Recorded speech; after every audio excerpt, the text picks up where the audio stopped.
내가 또 눈을 들어본즉 한 사람이 측량줄을 그의 손에 잡았기로 네가 어디로 가느냐 예루살렘을 측량하여 그 너비와 길이를 보고자 하노라. 하고 말할 때 내게 말하는 천사가 나가고 다른 천사가 나와서 그를 맞으며 너는 달려가서 그 소년에게 말하여 이르기를 예루살렘은 그 가운데 사람과 가축이 많으므로 성곽 없는 성읍이 될 것이라 하라. 여호와의 말씀에 내가 불로 둘러싼 성곽이 되며 그 가운데에서 영광이 되리라. 오호라, 너희는 북방 땅에서 도피할지어다. 여호와의 말씀이니라. 이는 내가 너희를 하늘 사방에 바람같이 흩어지게 하였음이니라. 여호와의 말씀이니라. 바벨론 성에 거주하는 시온아, 이제 너는 피할지니라.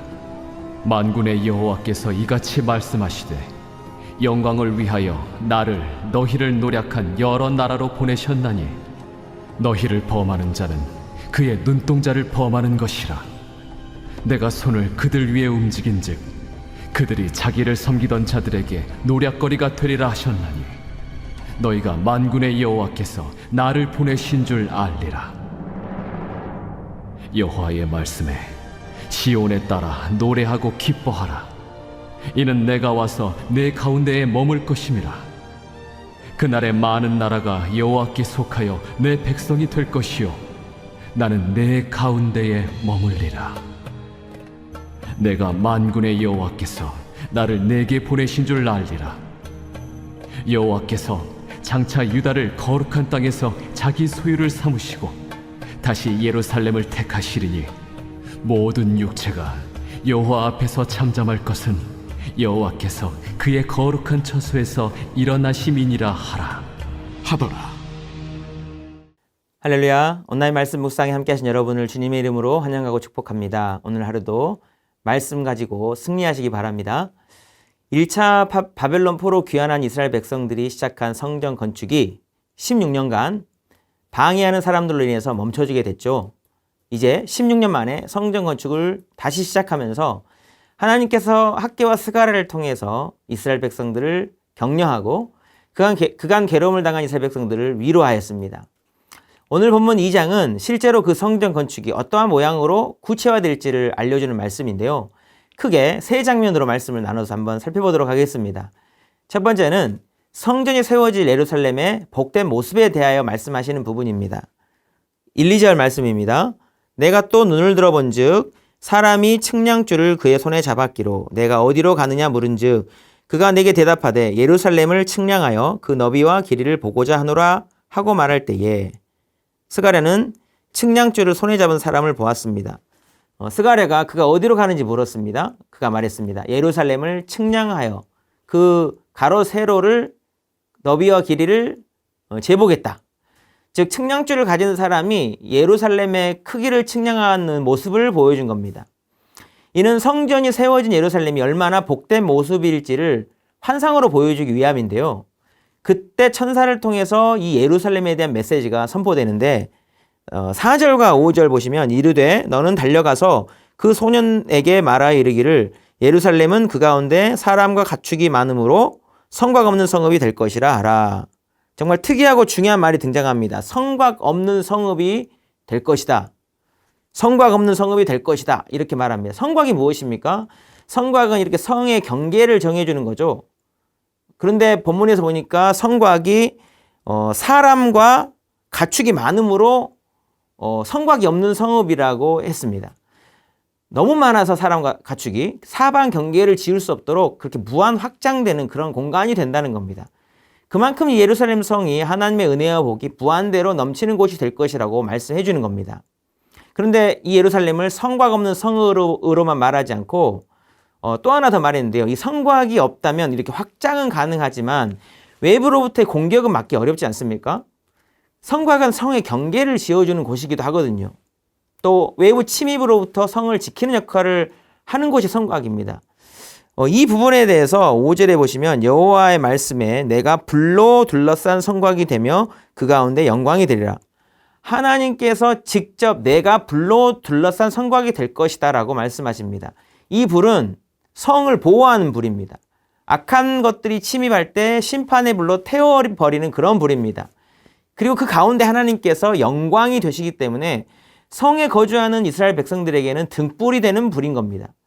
즉 성전이 세워진 예루살렘은 경계가 없기 때문에 하나님의 복이 무한정 확장되지만 동시에 하나님께서 불로 둘러싸셔서 외부의 악으로부터 지켜주시는 그런 안전한 성읍이 될 것이라고 말씀해 주신 겁니다. 하나님이 함께 하시는 성에 이런 무한 확장과 보호하심의 은혜가 있다고 말씀하시는 겁니다. 사랑하는 성도 여러분, 이 예루살렘의 복을 지금 우리에게 어떻게 적용해 볼 수 있을까요? 아시다시피 이 예루살렘 성전이 나중에 이 자리에 예루살렘에서 예수님께 십자가에 달려 돌아가셨고 부활하시면서 그곳에 교회가 시작되었죠. 그리고 예수님은 나의 안에 거하라고 말씀하셨습니다. 궁극적으로는 이 성곽 없는 성읍 또 불로 둘러싼 성곽인 예루살렘 축복은 예수님 안에서 이루어진 축복인 겁니다. 예수님 안에 그러한 은혜와 복이 있을 거라 말씀해 주신 겁니다. 사랑하는 성도 여러분, 예수님 안에서 경계를 지을 수 없는 무한한 하나님의 구원의 복과 불로 둘러싼 성과 같은 하나님의 보호하심의 은혜를 잘 누리며 살아가는 저와 여러분 다 되시길 바랍니다. 두 번째는 바벨론의 포로로 남아있는 자들에 대하여 말씀하시는 부분인데요. 6절과 7절 말씀을 보시겠습니다. 오호라 너희는 북방 땅에서 도피할지어다 여호와의 말씀이니라. 이는 내가 너희를 하늘 사방에 바람같이 흩어지게 하였음이라. 여호와의 말씀이니라. 바벨론 성에 거주하는 시온아 이제 너는 피할지어다. 아멘. 너희는 북방 땅에서 도피할지어다. 바벨론 성에 거주하는 시온아 이제 너는 피할지어다. 바벨론에 아직 남아있는 이스라엘 백성들에게 이 바벨론으로부터 피하라고 아주 긴박하게 말하고 있습니다. 조금 전 예루살렘에 임한 축복에 대해서 말씀했는데 갑자기 시선이 예루살렘에서 바벨론 포로로 잡혀간 사람들로 넘어갔죠. 이유가 무엇일까요? 이 예루살렘은 하나님으로부터 무한 확장과 보호하심의 복을 누리고 있는데 바벨론에서 아직 귀환하지 못하는 사람들은 여전히 이방 왕의 통치 아래 있습니다. 그들도 이 예루살렘의 축복 안에 들어오기를 간절히 바라서 죄악 가운데 있는 곳에서 돌이키라. 하나님께로 돌아오라. 그렇게 급박하게 말씀하시는 겁니다. 실은 바벨론으로 가게 된 것은 하나님께서 하신 일이었습니다. 죄악으로 말미암아 징계하실 수밖에 없어서 그들을 바벨론으로 보내셨지만 계속 그 안에 살아서는 안 되는 겁니다. 그런데 그들은 바벨론에 익숙해져서 예루살렘으로 돌아오기를 주저하고 있습니다. 하나님은 그들을 깨우십니다. 그들의 존재와 본래 정체성이 어떤 것인지를 말해주면서 간절히 그 바벨론에서부터 도피하여서 나와서 하나님을 예배하는 축복의 예루살렘으로 돌아오라 말씀하시는 겁니다. 본문 8절을 보시면 만군의 여호와께서 이같이 말씀하시되 영광을 위하여 너희를 노약한 여러 나라로 보내셨나니 너희를 범하는 자는 그의 눈동자를 범하는 것이라. 아멘. 너희를 범하는 자는 그의 곧 하나님의 눈동자를 범하는 것이다라고 이렇게 기록하고 있는데 이 그의 눈동자를 범한다는 것의 영어 표현을 보면요. touches the apple of his eyes로 되어 있습니다. 그러니까 직역하면 그의 눈의 사과를 터치한다, 손대는 것이다라고 되어 있는데 좀 말이 이상하죠. 근데 이 the apple of his eyes라는 이거는 관용적 표현으로 그의 가장 사랑스러운 존재라는 의미입니다. 애플은 사과지만 가장 사랑하는 존재를 나타내는 은유적 표현이고 아이는 눈인데요. 그 사랑하는 존재를 지켜 바라보는 시선을 의미한다고 합니다. 우리말로도 이 눈에 넣어도 아프지 않을 존재라는 말 있잖아요. 바로 그런 의미인 겁니다. 하나님 보시기에 너무 사랑스러운 존재인데 이스라엘 백성이 그런 존재인데 죄악의 땅 바벨론에서 고통당하는 것이 너무 안타까워서 더 이상 거기 있지 말고 도망쳐 나오라고 말씀하시는 겁니다. 9절도 보실까요? 내가 손을 그들 위에 움직인 즉 그들이 자기를 섬기던 자들에게 노략거리가 되리라 하셨나니 너희가 만군의 여호와께서 나를 보내실 줄 알리라. 아멘.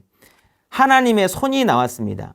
이 하나님의 손을 통해서 바벨론을 심판하시는 겁니다. 그렇기 때문에 속히 나오라고 말씀하시는 겁니다. 사랑하는 성도 여러분, 하나님의 자녀인 우리에 대한 마음이 하나님은 이러하십니다. 하나님께로 돌아와서 하나님을 향한 예배를 회복하고 예루살렘의 축복을 누리기를 간절히 바라십니다. 집 나간 탕자가 돌아오기를 간절히 바라시는 아버지의 마음, 돌아올 때 새 옷을 입히고 온갖 좋은 것을 먹이고 싶은 아버지 하나님의 마음이 그러한 겁니다. 비록 죄로 말미암아 징계를 당하는 것이지만 자녀가 그러한 고통을 당하는 것도 가슴 아픈 것이 아버지의 마음입니다. 그들을 괴롭혔던 악당을 심판하고 회복시키시고 그들 가운데 거하게 하시겠다는 겁니다. 사랑하는 성도 여러분, 그 아버지의 마음이 예수님을 보내신 것으로 나타나지 않았습니까? 예수 그리스도를 십자가에 달려 죽으시고 그 피로 값주고 우리를 얻으신 그런 존재가 바로 우리입니다. 우리는 하나님께 그렇게 소중한 존재인 것이라는 것을 기억하면서 늘 하나님 아버지께로 돌아가고 또 돌아가는 저와 여러분의 복된 삶이 될 수 있기를 주님의 이름으로 축복합니다. 오늘 보면 마지막 부분에서는 하나님께서 특별한 약속을 해주시는데요. 바로 그렇게 구원해낸 그들 가운데 함께 계실 것이라는 약속입니다. 10절 말씀입니다. 여호와의 말씀에 시온에 따라 노래하고 기뻐하라. 이는 내가 와서 내 가운데 머물 것임이라. 아멘. 하나님께서 오셔서 너의 가운데 머물 것이라 말씀합니다. 11절도 보시면 그날에 많은 나라가 여호와께 속하여 내 백성이 될 것이요 나는 내 가운데 머물리라. 내가 만군의 여호와께서 나를 내게 보내신 줄 알리라. 아멘. 한 번 더 반복하시죠. 나는 내 가운데 머물리라. 하나님께서 포로에서 돌아온 이스라엘 백성뿐만 아니라 많은 나라들이 여호와의 백성이 되고 하나님께서 그 가운데 머물 것이다 말씀하십니다. 반복 말씀하시는 목적이 있겠지요? 바로 하나님께서 이스라엘 백성뿐만 아니라 열방의 모든 나라들로부터 예배 받으시겠다는 겁니다. 하나님께서 왕으로 높임 받으시겠다는 것입니다. 이 일이 일어나는 곳이 바로 예루살렘이 세워질 성전입니다. 그러니 이스라엘 백성이 원하는 것보다 하나님께서 더욱더 성전이 세워지는 것을 소망하실 수밖에 없는 겁니다. 그래서 연속 12절에 뭐라고 하시는가? 여호와께서 장차 유다를 거룩한 땅에서 자기 소유를 삼으시고 다시 예루살렘을 택하시리니. 아멘. 다시 예루살렘을 택하시겠다. 그리고 예루살렘을 거룩하게 하시고 그곳에 다시 성전이 세워지게 하시겠다 말씀하시는 겁니다. 13절도 보시면요. 모든 육체가 여호와 앞에 잠잠할 것은 여호와께서 그의 거룩한 처소에서 일어나심이니라 하라 하더라. 여호와께서 그의 거룩한 처소에서 일어나신다 말씀합니다. 이 거룩한 처소가 바로 하나님이 계시는 성전입니다. 그렇기에 지금은 방해 역사로 말미암아 16년간 성전 재건이 멈춰 있지만 반드시 성전은 세워질 것이고 그만큼 성전이 세워지는 곳 예루살렘에 하나님이 거하셔서 그들을 복주시겠다 약속하신 겁니다. 사랑하는 성도 여러분, 우리는 이 약속의 말씀이 결과적으로 이루어졌음을 알고 있지요. 예루살렘 성전은 4년 뒤에 다시 세워졌습니다. 그리고 그들은 다시 하나님을 예배하게 되었습니다. 단기간에 그렇게 되었을 뿐만 아니라 이 예루살렘 성전을 통한 하나님의 소망은 이루어졌습니다. 성전이 세워진 이 예루살렘에 예수님의 십자가가 세워졌습니다. 예수님께서 예루살렘에서 십자가에 달려 죽으시고 부활 승천하심으로 구원이 완성되었습니다. 이 예루살렘에 성령이 임하여 교회가 시작되고 이 예루살렘 교회를 통하여 예루살렘으로부터 시작한 모든 복음이 땅끝까지 퍼짐으로 오늘 말씀처럼 성곽 없는 성읍이 되었습니다. 하나님은 전 세계에 세워진 교회를 통하여 온 열방을 자신의 백성을 삼으시고 그들 가운데 계시며 온 열방을 통치하고 계시는 겁니다. 바로 저와 여러분과 우리 상당교회가 그 은혜를 입은 자들입니다. 말씀처럼 하나님이 우리 가운데 성령으로 함께 계셔서 우리를 당신의 소유로 삼으시고 열방이 주께 나와 하나님 앞에 예배하는 자 되도록 우리를 사용하여 주시는 겁니다. 사랑하는 성도 여러분, 이 구원과 부르심의 은혜에 감사하며 하나님이 우리 가운데 함께 계심을 확신하며 열방이 주 앞에 나와 경배하는 자 되게 하는 선교적 사명에 귀히 쓰임 받으며 살아가는 저와 여러분 다 되실 수 있기를 주님의 이름으로 축복합니다. 기도하시겠습니다. 사랑의 하나님 아버지, 예수 그리스도 안에서 성곽 없는 성읍처럼 무한한 복을 누리고 불로 둘러싼 성곽처럼 주님의 보호하심을 받는 은혜 누리며 살게 하여 주시니 감사드립니다. 하나님께서 저희를 당신의 눈동자처럼 소중히 여기심을 기억하며 죄악의 땅에서 벗어나 날마다 예수님께로 돌아가는 삶을 살게 하여 주옵소서. 우리의 영혼과 삶이 주님을 위한 거룩한 처소가 되게 하시고 이 은혜를 세상에 나누며 전하는 선교적 사명에 귀히 쓰임받으며 살게 하여 주시옵소서. 감사드리며 예수님의 이름으로 기도드리옵나이다. 아멘.